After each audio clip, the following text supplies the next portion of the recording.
During this week, Steam's Next Fest kicked off with many demos being released for numerous games. One of those games was the Shapeshifter action RPG Coridden. It's exactly as it sounds. You can switch from human to beast form to utilize their skills in combat or even just getting around. The game offers co-op, so you can even hitch a ride on the back of a friend while they're in beast form while you attack. Whether you want to concentrate on your beast form or human side is up to you as you gain new gear, abilities and even passive skills.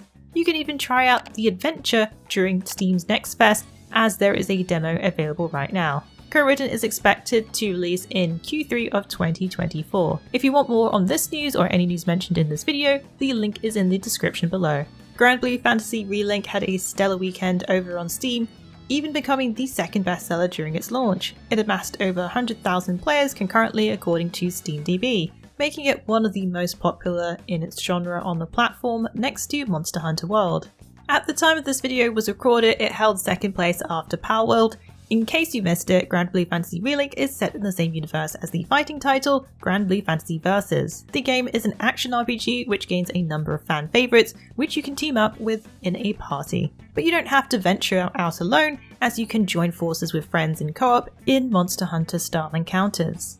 If you're looking for the latest builds for Relink, be sure to check out our channel and don't forget to drop by our Granblue Fantasy Relink wiki for all the latest info.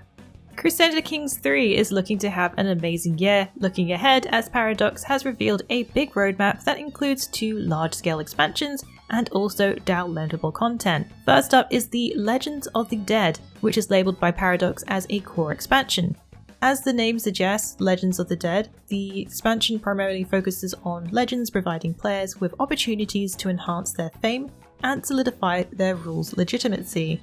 All this is tied to new gameplay elements that will let players leverage their legendary status through new decisions and actions. Players can also hire an official court historian to document their legendary exploits, whether they're fictional or not. Legends of the Dead will be released on March 4th, which will be followed up by the Roads to Power expansion. This one focuses on the Byzantine Empire with a new form of administrative government.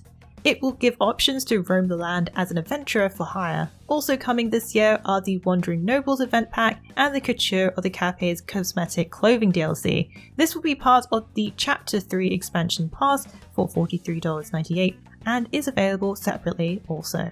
Now for a rumour about Elden Ring. No, this isn't about the expansion Shadow of the Erdtree, but it's about a possible mobile game in development. According to sources close to Reuters, Tencent is developing a mobile game which will have a similar monetization structure to Genshin Impact, being a free-to-play game. Tencent have been on the search for their next major game and have been looking at IPs such as Nier to bring to mobile. This, according to the report, was scrapped, but they had their eyes next on Elden Ring.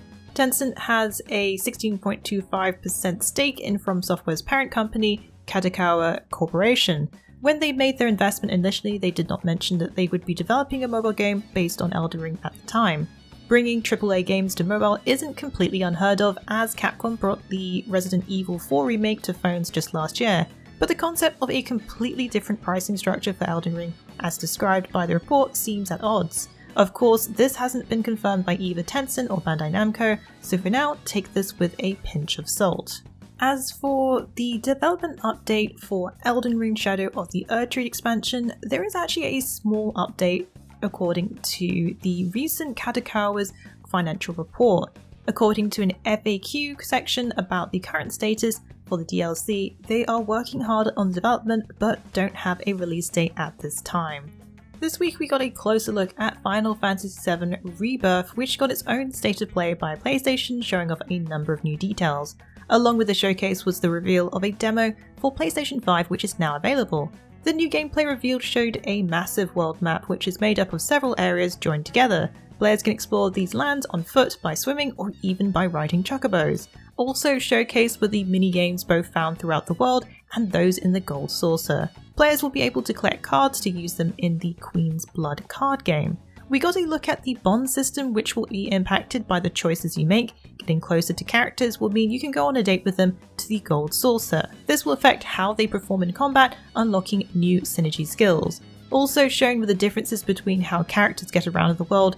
Barrett, for example, can shoot down things such as ladders. Tifa, on the other hand, can use her grappling hook to bridge gaps. Are you excited for Final Fantasy VII Rebirth after seeing more gameplay? Did you check out the demo? We actually have a video up on our channel if you want to know our thoughts on the demo. A crossover between two Souls-like has appeared in the form of downloadable content. Available just in time for Valentine's Day, Lies of P players will be able to get their hands on a free Warlong Fallen Dynasty DLC that contains the Azure Dragon Crescent Glaive weapon, the Armour of the Honourable, and the Bandana of the Honourable. These free items will be available on February 14th for P to adorn and fight with. Previously, Warlong got a similar crossover with Lies of P gaining the Puppet Saber and Etiquette umbrella weapon. Developer NewWiz still has major plans for Lies of P, as previously they revealed images of unseen locations as well as talked about a sequel. Warlong won't be getting a sequel, but Team Ninja are working on their next major action RPG, which is Rise of the Ronin.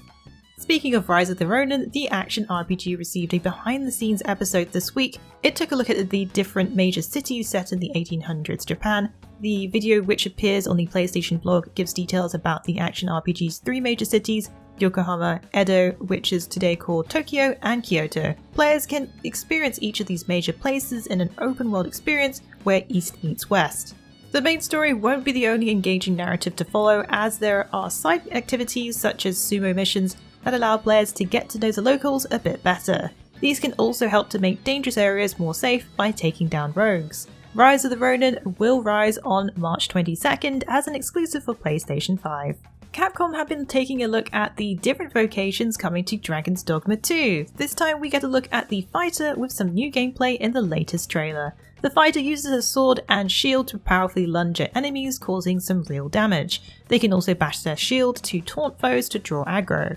They can parry, strike down foes, and even attack towering monsters like seen in the trailer. But swords aren't the only weapon of choice, as they can also take up the sickle to slice their way through enemies. Previously we got a look at the Warfarer Vocation, but unlike the Warfarer, the fighter is not an exclusive to the Arisen. We were previously introduced to the Vocation Maesters, who can teach new skills through Maesters' teachings. Out of the vocations you've seen so far, which will you be playing when Dragon's Dogma 2 comes out? Let us know in the comments below. Well, that's it for the week in the wikis. Please join us again next week for yet another great week of gaming. Remember to check out our VIP program for some exclusive supporter benefits. And budding writers should take advantage of our Become an Author initiative. Thanks again for being part of this great community. Keep checking in with us with news, reviews, YouTube streams and vids, and general wiki goodness.